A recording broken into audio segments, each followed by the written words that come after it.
Inosuke was doing push-ups, a rock half his size sitting on his back. The dark blue-haired male seemed unfazed by the rock's weight. A redhead was pacing around the room nervously, muttering many things and talking to himself. It's already the fourth day. What if he did something to her? Why is she taking so long to reply? Is he okay? How long has it been? I miss her so much already. I wonder how she's doing. What kind of training has she done? Tanjiro, shut up already. It's barely morning. A blonde kid groaned, drinking his medicine with disgust. Yin-chan's okay. She's strong. I'm just worried about her. Unlike you. Tanjiro snapped angrily. What if she's in danger? I'll go check on her. The sound of the door sliding open and hitting harshly against the wall got everyone's attention. Kayaka was panting heavily, yet he was still smiling as bright as he could. Hayo, letter is here. The masked boy soon got up, throwing the rocks outside through the window and scooping Kayaka in his arms. Give me the letter, you punk. Inosuke told Kayaka in a joking manner, sitting on the bed with Kayaka comfortably between his legs. The small kid handed Inosuke the unwrapped letter. He waited for the bored man to begin reading, but Inosuke was only staring at the letter. I can't read it. I'll read it. Kayaka beamed, extending his hand towards the letter. Inosuke handed it to him. The infant cleared his throat. Ahem. Today's date. Her name, okay, here. Dear Tanjiro, Kayaka, Inosuke, and Zenitsu. Good morning. I have woken up just now. I hope all things are doing well.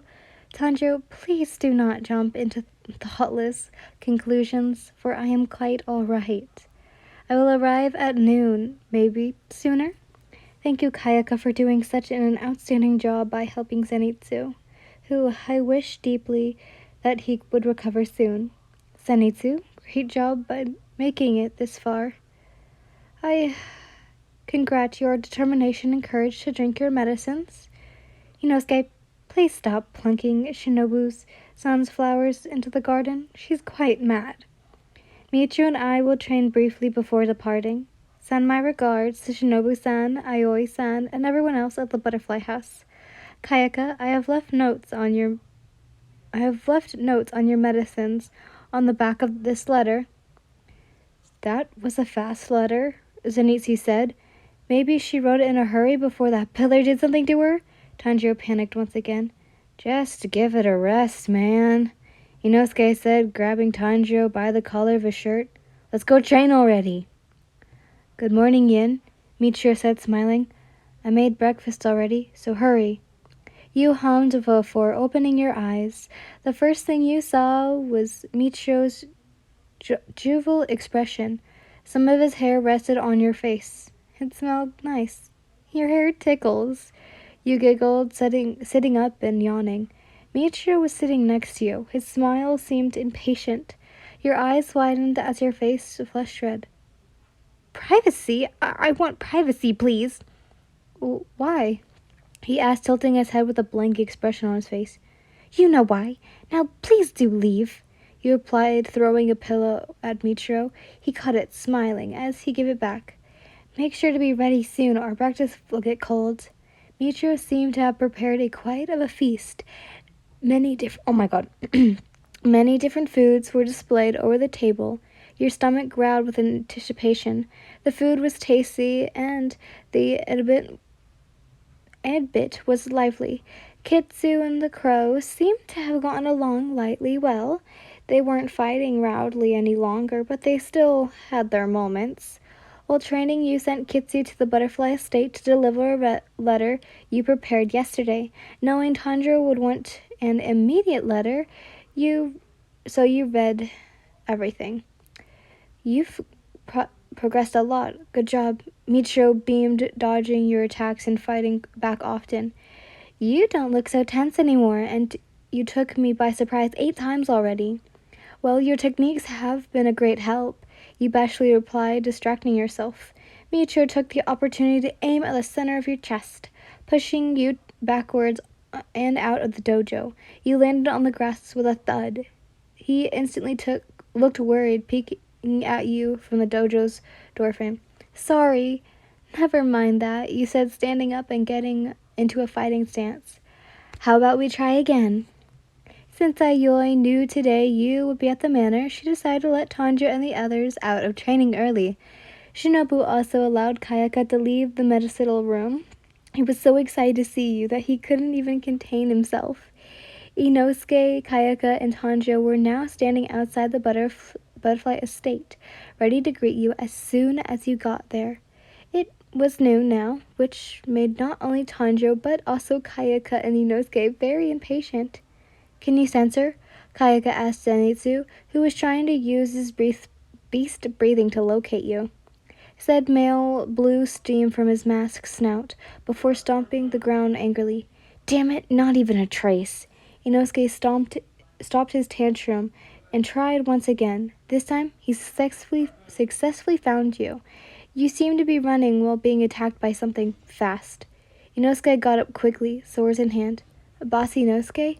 Kayaka asked worriedly. Stay back, Inosuke said in a serious tone, Kayaka nodding and doing as told. I caught her scent. She's too...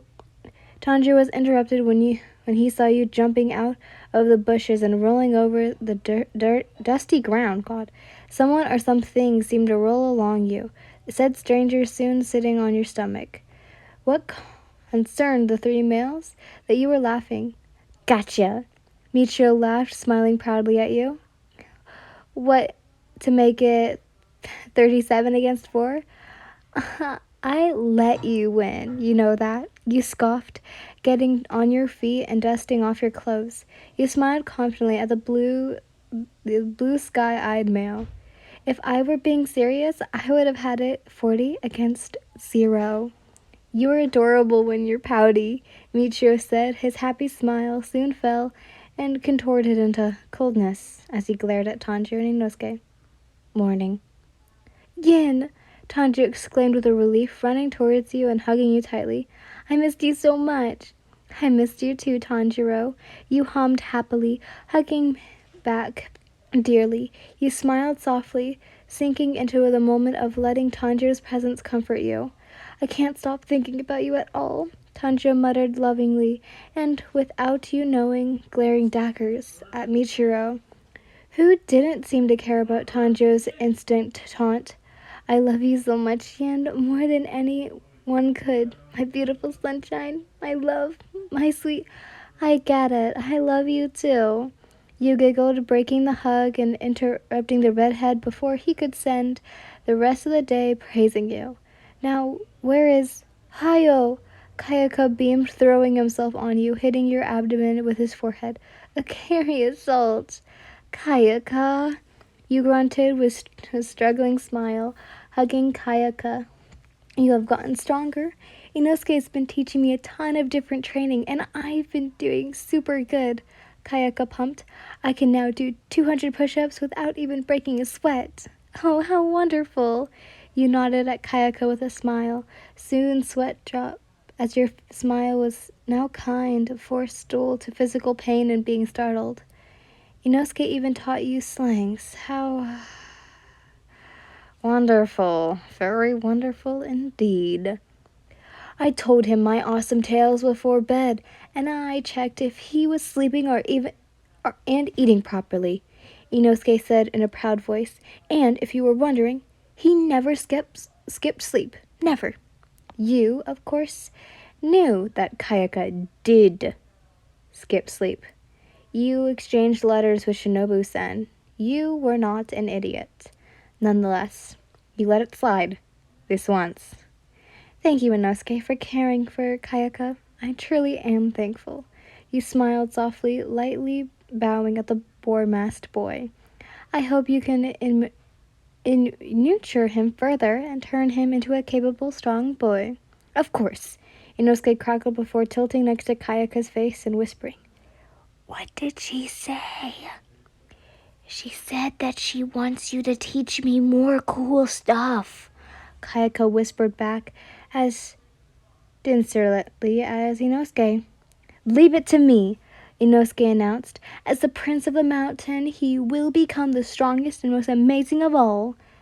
Not again with this, please, he sighed heavily. Kayaka showed you his poison and medicine collection, along with many plants he studied with Shinobu's aid and supervision. Tanjiro was very clingy, much to Michiro's discomfort, and yours to be honest. Many it be a man's battle to estate dominance, may it be that Tanjiro missed you greatly. Whatever the reason was, Tanjiro's actions were too overwhelming. Sadly, the game was far from over. You were about to visit Zenitsu. The door to patience opened carefully as your eyes fell upon Zenitsu, who rushed next. You rushed next to him, hugging him with great sincerity and worry and care.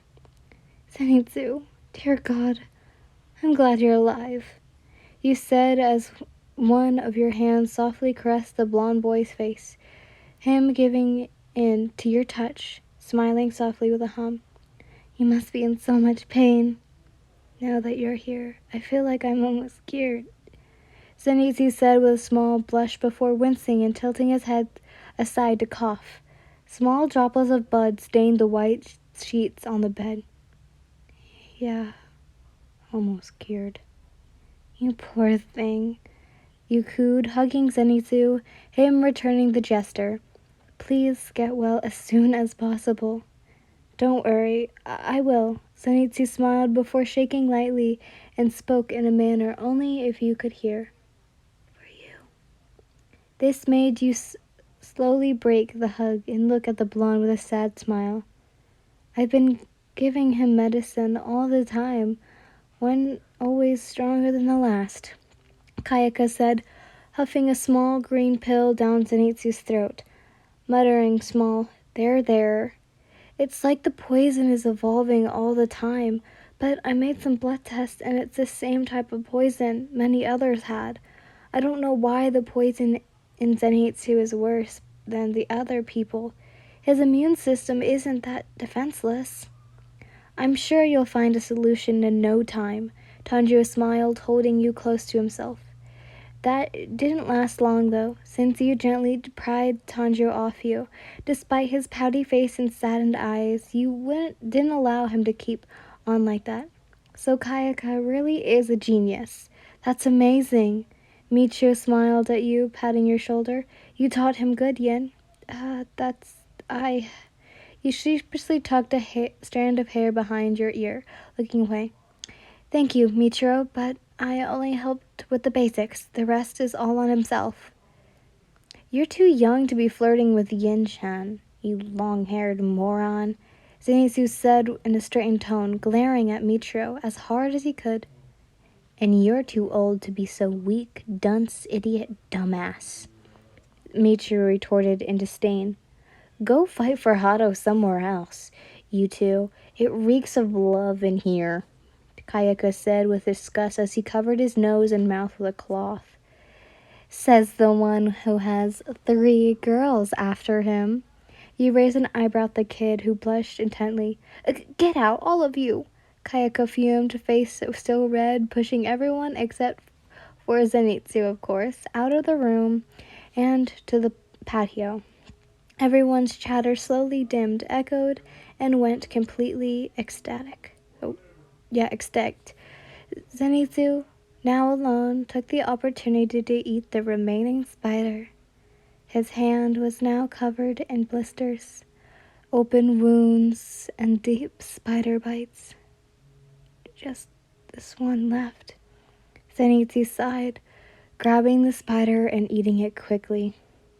The putrid smell was too much for him, yet he managed to keep himself from throwing up.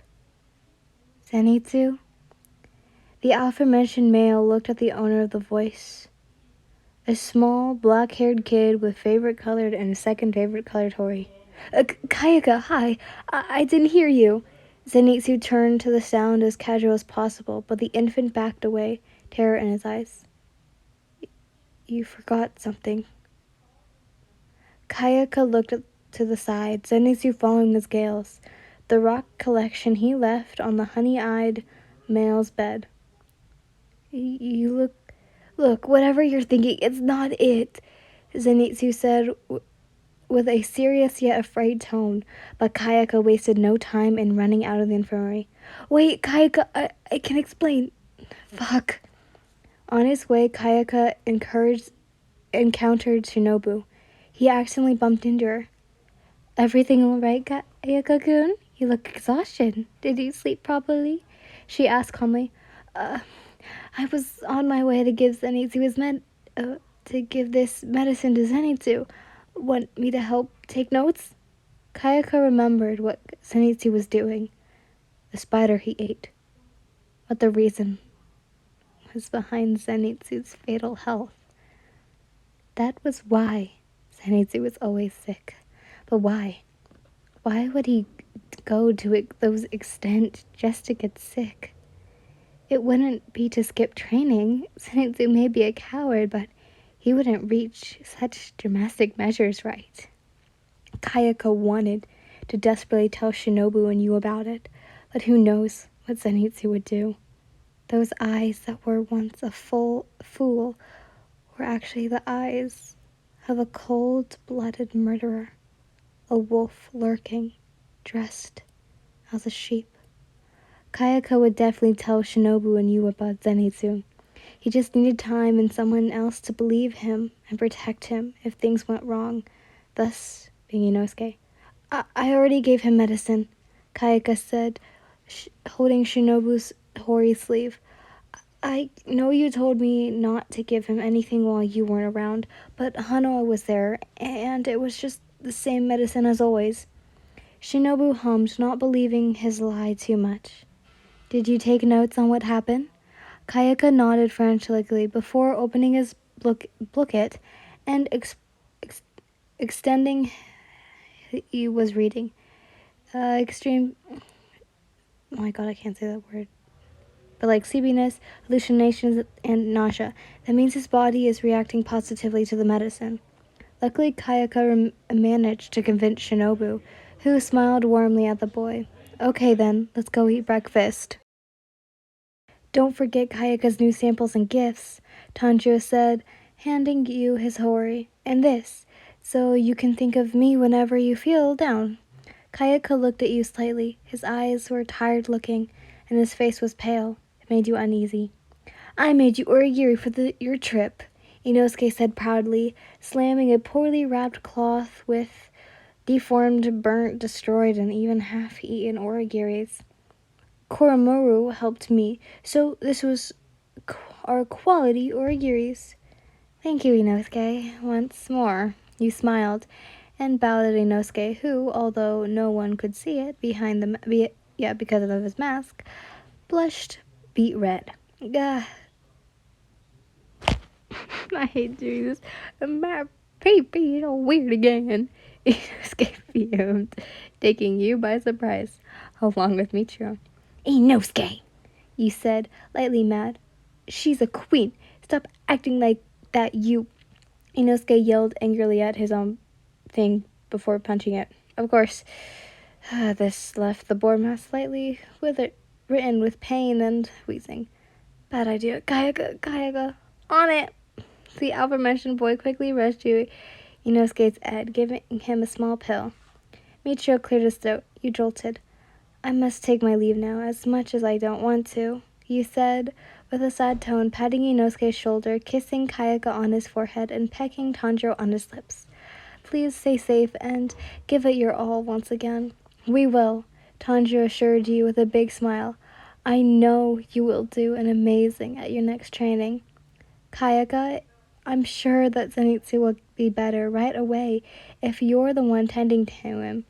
I leave him under your care. You told the small boy, who seemed to be afraid just by being the very mention of the blonde's name. Kayaka. The blackette suddenly hugged you, his arms tightly snaked around your upper waist. You, taken aback and a surprised smile, hugged Kayaka back. Aw, my dearie you. Please, don't take long, Kayaka mumbled, hugging you tighter. Please. I promise I won't. You kissed Kayaka's fuzzy head before ruffling his hair. Take care of Kiri. I miss you already. Kayako smiled sadly. His grief lasted not long before he suddenly jolted and dragged Inosuke somewhere. I'm hungry. Let's go get some uri. Children, Inosuke shrugged. He then smiled at you. Want to start over? 50 this time?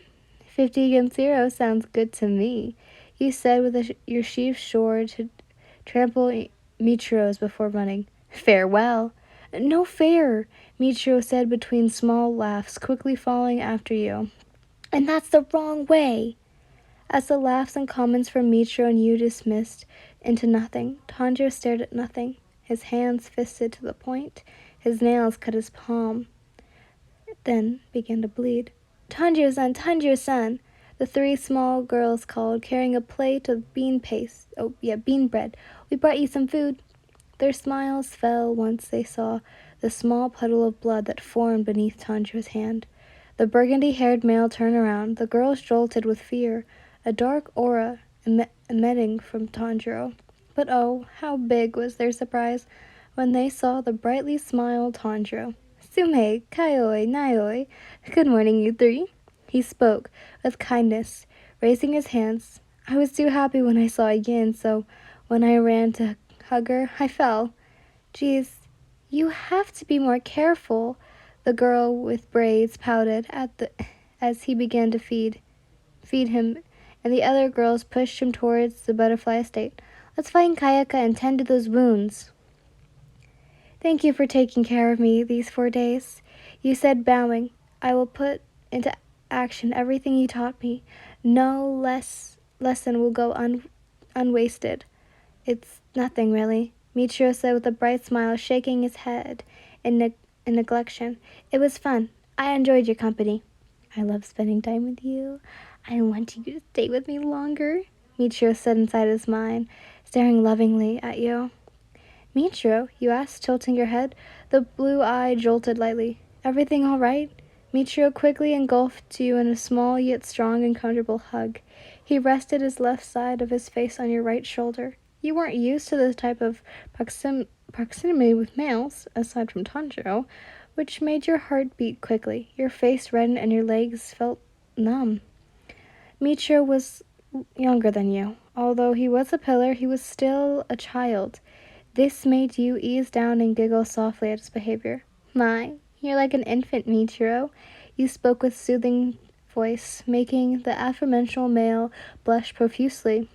Seconds passed and you let go of Muichiro, expecting the male to let go, but he didn't. You sighed slightly, smiling dimly. Muichiro, I have to go.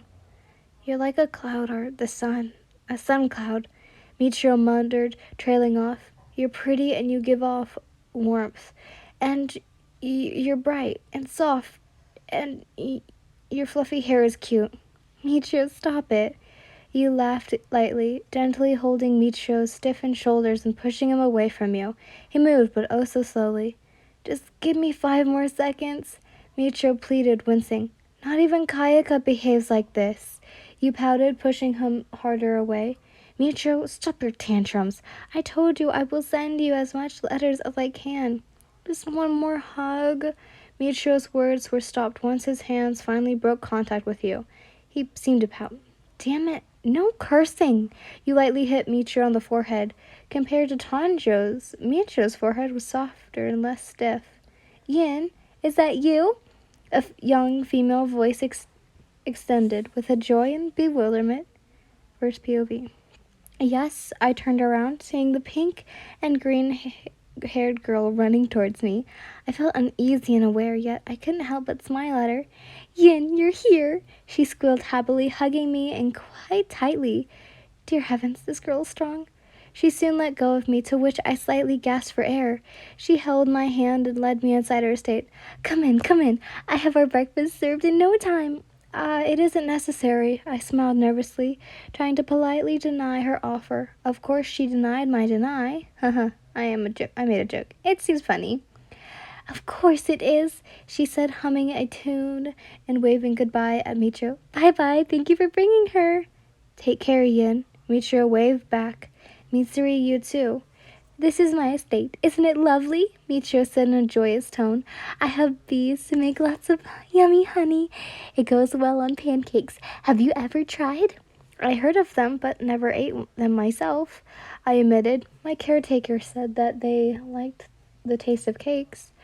Well, now that you get to eat as much pancakes as you want. Mitsuri smiled warmly at me, holding my hands. She then opened the door, revealing her room. It smelled sweet, feminine. You can leave your stuff here. I'll tell the kabushki to bring you the fluffiest of futons. Thank you. Whoa! I set my belongings in the room and I was about to leave. Mitsuri held my left hand and dragged me somewhere else. Let's go eat something. As a party to celebrate you're here. She giggled. Everything seemed to spin, for as I was being overwhelmed with such playful and aesthetic behavior, as I calmed down, there were 5 plates, at least 30 pancakes stacked on each other. Mitsuri clasped her hands together, smiling. Thanks for the meal. She soon began eating. She stared at the plates. They smelled nice and they looked nice. Are you all right? Aren't you going to eat? I promise it tastes super good. Mitsuki asked with worry, still eating the pancakes. Isn't it too much food? I dared to ask. I mean, isn't it unladylike? Oh, don't be so formal, Mitsuri said, fanning her free hand with a playful scoff. Eat as much as you want. With an unsure expression, I brought oh my god, I keep saying cupcake, pancake plate in front of me and neatly cut the first two pancakes. I was probably moving quite slow, or maybe it was the tension in the air. Without wasting another second, I ate. My eyes widened and my stomach grumbled loudly. My mouth watered as soon as I tasted the sweet, soft consumption and flavor that the pancakes had. Tasty! I braved out, soon eating more. I know, right? Mitsuki said, cheering me on and passing me the saucer with honey. Want some honey? I was about to reply, but I first swallowed my food. I'd rather maple syrup, thank you. True, maple syrup is really sweet. She nodded, handing me a large sermon bowl. Here you go. Thank you. I thanked, pouring the caramel-colored sweet over the pancakes with care and urge. My hunger and my excitement couldn't help me as I acted straight as I would. No properties. As time passed on, empty plates began to stack over one another, gathering many too many piles. I didn't know how many pancakes Mitsuri and I eat, sorry. I was under a fasting or diet anymore to be measuring my food. And this is how I realized that my appetite was quite big. Muichiro was eating at the dojo. The appetite was cold and dead, empty. Even the most sane person would lose its marbles in such silence. At least there's no more people to tend. No more training or waking up early. No more food for people other than us. His crow claimed assertively, though her shelf turned to monolithic one as he looked at the place in his kitchen where Kitsu used to read. Or annoying vixens. The aura in the room was too dense and heavy. Michiro's crow finally opted to leave the dojo and head to the patio for fresh air. Michiro looked at his food. They were leftovers from that morning's last feast. Though the food was amazing, it was now but mud and clay in his mouth, and almost made him vomit. He sighed, pushing the food aside. The fire under the food cauldron was crackling from time to time. Oh, so slowly exhausting. Michiro attentively looked at the fire. Yen's like a fire, Michiro mumbled. The way she elegantly moves, the warmth she gives, her brightness, how much she is needed, how untouchable she is. I could admire her till the very end. Michiro rummaged through his Hiyori's pocket, taking out a wooden ring with a flower engraved on it. He glared at the ring with disdain and hatred. That was the thing that unfulfilled you in Tanjiro, what shackled your spirit, what clipped your wings, what sealed you away from freedom. what kept you away from Muichiro. I'll free you from his cage, Yin. Don't worry. You will soon fly wherever you want. Muichiro hummed, tossing the ring into the fire. He smiled softly, watching the ring discard into the flames and become ash. Soar free, my little bird. May destiny reunite us once again, if our love is destined to be.